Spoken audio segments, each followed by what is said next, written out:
अस्सलामुअलैकुम। वेलकम करना मैं तुम्हारे यूट्यूब चैनल ते। उम्मीद करना तुम सारे खैर खरीद नाल होगे। मैं भी अल्लाह दे करम फजल शुक्र नाल बिल्कुल ठीक हाँ। ते अल्लाह दे करम फजल शुक्र नाल अज दा व्लॉग करने शुरू। तुहानू मैं दस्या सी पिछला व्लॉग में बनाया सी इस दरबार हज़रत सैयदना बाबर शेर कलंदर रहमतुल्लाह अलैह ते अज उर्स शुरू हो गया दरबार का, जो कि 5 दिन चलेगा 6 जुलाई तो 10 जुलाई तक। तो अज पहला दिन है उर्स का। तो अज मैं पहुँच चुका उर्स से। हम दोनों अज पहला दिन विखाने उर्स का, दोनों 5 दिन इंशाल्लाह विखावांगे उर्स के किवें चल रहा है। अज है पहला दिन। तो हम पहला दिन दोनों विखाने पहले दिन कितना को रश पै चुका है। स्टाल लाए हुए मुख्तलिफ लोगों ने जो कि मेले आए हुए हैं खान पियान वास्ते। उन ताकि मेले आए वाम उन्होंने को खा पी लगे आते बच्चे बुच्चे चीज़ा लै दें। ऐ सामने दरबार नज़र आने लग पाया। कुछ लोग चले न ढोल वाले मेले क्योंकि अज रश बहुत होना है। ढोल ढोल चलन बड़े क्योंकि मेला शुरू हो चुका है। तो अंदर जाके तुहानू सारा माहौल विखाने दरबार नज़र आने लग पाया अच्छी तरह। तो हम मैं अंदर पहुँच के तुहानू सारा माहौल भी विखाने नाल ढोल आए चले ने। लो जी पानी की छबील इत्थे लाई खड़े ने मेले आने वाले आवाम वास्ते, जो कि आते पानी पुनी पीना चाहे वो पानी उन्होंने वास्ते ठंडा रखी बैठे ने। तो सामने मेले आवाम आई भी अज काफ़ी रश थोड़ा बहुत पिछली बार ज़्यादा रश लग रहा है पहले दिन ही। अज पहले दिन ही काफ़ी रश बन चुका है। तो कवाल बैठे हुए ने आवाम फिर दीजिए। पहले दिन भी काफ़ी रश बन चुका है मेले में, जो कि नज़र भी आ रहा होना दोनों। अच्छा भला रश बन चुका है पहले दिन ही। हम फिर दोनों अगला सारा माहौल भी विखाने नाल नाल इत्थे चिराग लगते हैं। पहले आखिरी दिन इत्थे फिर चिराग जलाए जाते हैं। तो मेले में आवाम फिरती है वेख सकते जे काफ़ी ज़्यादा आवाम आ चुकी है। तो सारा माहौल दोनों नाल नाल विखाने जिमें जिमें अगे चलते हैं उमें दोनों सारा माहौल विखाने मेले का। तो दरबार है उत्थे उन्होंने कबर है हज़रत सैयदना बाबर शेर गिलानी रहमतुल्लाह अलैह है। मुसलमान दरबार सामने खड़ा है सब्ज़ मीनार वाला तो नज़र आ ही रहा होना है। आवाम सफाई कर दी पी है। दोनों सारा माहौल नाल नाल विखा रहे हैं। तो मेरे चलो नाल नाल लंगर वाली साइड है, इतने लंगर खावेगी आवाम। कल तक दूसरे तीसरे दिन रश बहुत बढ़ जाना है। इतने फिर आवाम बैठी होगी लंगर खाती हुई नज़र भी आएगी। उत्थे भी आवाम बहती है लंगर खाने वास्ते रात रहने वास्ते भी, जो कि मेले आवाम आती है जमात वगैरह और रात रहिंदियां ने। तो 5 दिन चलना है। अज पहला दिन है, दूसरा दिन भी इंशाल्लाह दोनों कल विखावांगे।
सैयद العرب والعجم جسمه مقدس معطر مطهر منور في البيت والحرم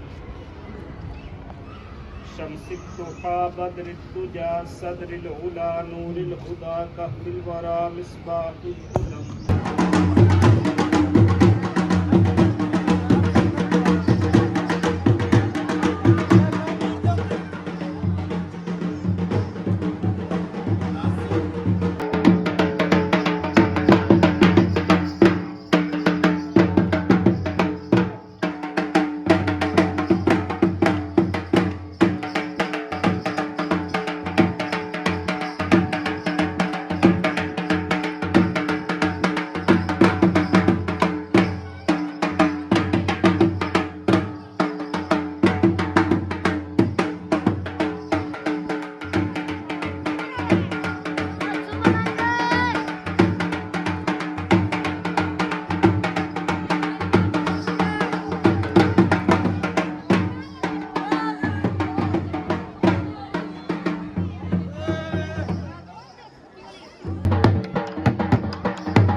उम्मीद करना दोनों मेले का पहला दिन का व्लॉग पसंद आएगा।